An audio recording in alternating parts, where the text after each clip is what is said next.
Hello, everyone, and it is your friend, unapologetically Angela. I'm just coming to give you some updates on my life here in Egypt. Well, today is officially the second day of school.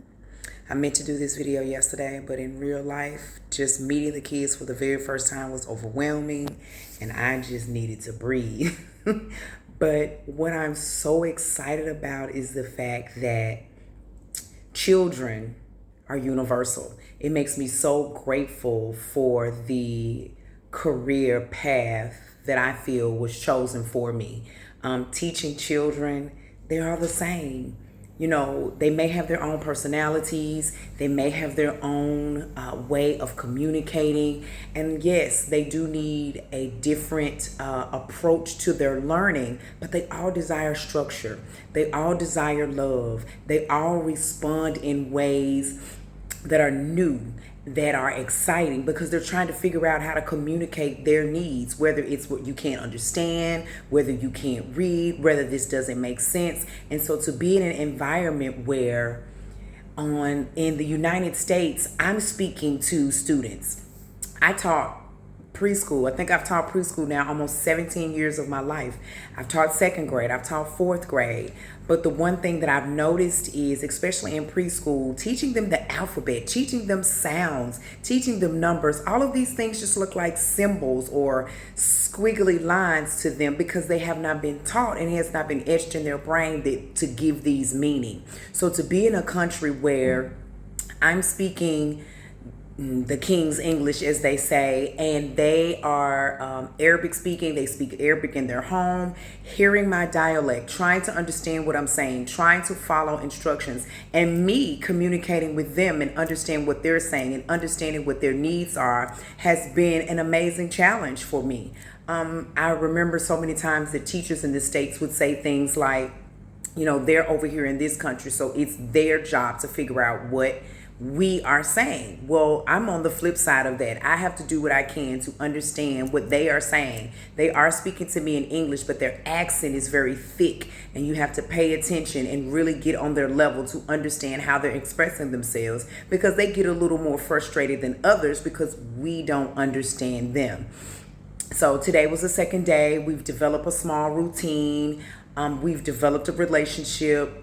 They're very welcoming. They love the fact and look around when they hear their class. My class is 2C, to know that Miss Angela is their teacher. Very few people at the school go by last names and those, you know, formal jargons and things of that nature. They do use the term Miss a lot. If they don't remember our name, it's Miss. And something that is really cute and interesting and something that I have to get used to is, instead of saying no, if you say something wrong or you call their name wrong, instead of them saying no, they go. And so when I heard that the first time, I was like, what does that mean? And so it took another adult to let me know that, you know, instead of saying no or correcting, they have this and the shake of the finger. You know, another Southern thing that I am so used to is children saying yes or yes ma'am, no or no ma'am. Well, if they don't understand what you're saying, they're gonna say what.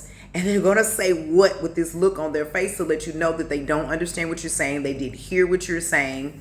And you have to get out of your traditional ways of handling things. Now, it is okay to teach them to say, I didn't understand, or to use their words a little better instead of using the what, because the goal is for having American schools over here is to teach the Egyptian children how to reach American standards, you know, in communicating, in reading. These children are amazing in math. Math just oozes out of them. You know, today we were doing speed drills on addition, you know, just spitting them off the top of their head. They were doing amazing.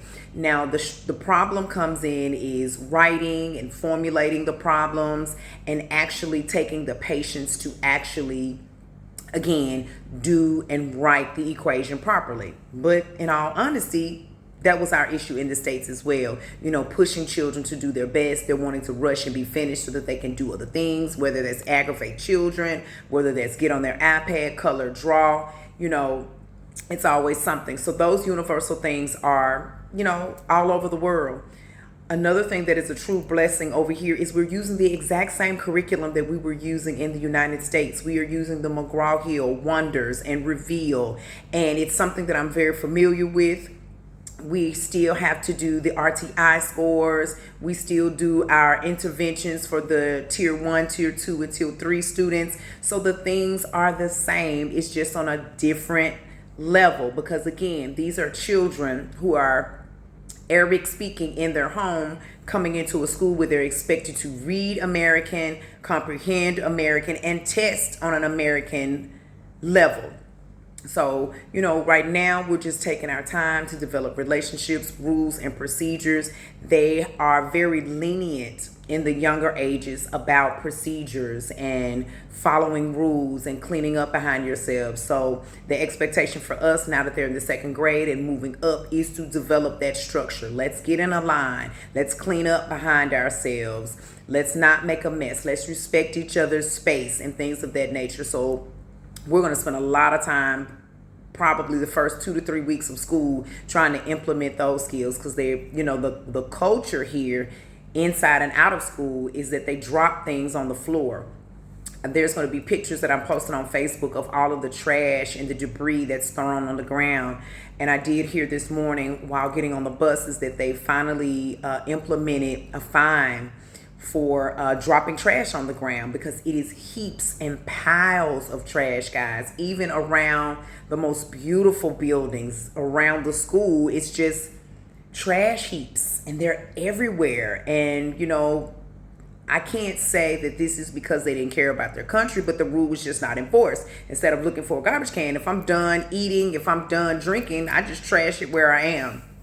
So that has tended to catch up with them because now it is trash everywhere and there are certain points where the smell can be ridiculous. So they're starting early in school, teaching them to clean up behind themselves and to honor the planet and honor their space, their rooms, the cafeteria, their schools, and things of that nature. So those will be things that we are implementing. I've enjoyed it. Today was a really good day. It was a day where I felt energized. Those of you that know me know that I wear color. Colors kind of help me set my tone and my mood for the day. And the kids responded to the color. And so to be in teacher mode, that's what I came to Egypt to do, to teach. Even though I am also, on a definite spiritual journey to, cleansing myself of some things that I know I need to get rid of and expanding my horizons and how to communicate with people and opening up and kind of getting out of my shell. I came here to teach, and teaching is my passion, whether that be children, whether that be adults. And so to actually get in a space where I have a classroom and I have children and we're building community has really been refreshing. I could see time now doing what I expected to do. And, me saying that, I may be putting a jinx on the whole thing, but I don't know if a lot of you know that school was really supposed to start on September 4th. Here in Egypt, there is no Labor Day, but there was a new Ministry of Education put into office, and he prolonged school for another 2 weeks. So that's why school is just now starting on September 18th. So it's put a slight change in the school schedule because, again, I'm used to being in school for 180 days. Here, because of all of the holidays, there's Muslim holidays and there's Christian holidays that they take. They're only in school about 160, maybe 165 days. But those days have to be taken because they do MAP testing and the school is an accredited school. So there's a certain amount of time that they have to spend in school. So the time that we were not in school, we were spending the entire month, which was about 7 weeks, in intense training. Again, training on the Wonders curriculum. We do PBIS, which is something we do in the States, just a strict program that we use for dealing with behaviors and learning the system to put in attendance and things of that nature.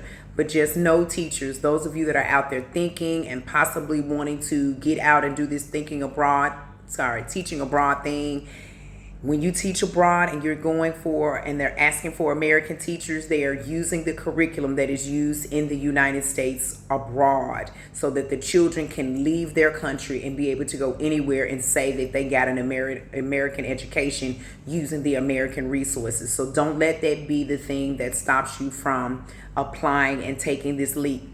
I'm not going to sit here and lie to you and tell you that this has been an easy process, because it's not. Especially when you come over here and you come over here without a family and things of that nature. You really have to push yourself to develop a family and be open. And your teachers and your community become your family. And so you have to be willing to do that just to be able to fulfill this part of your passion.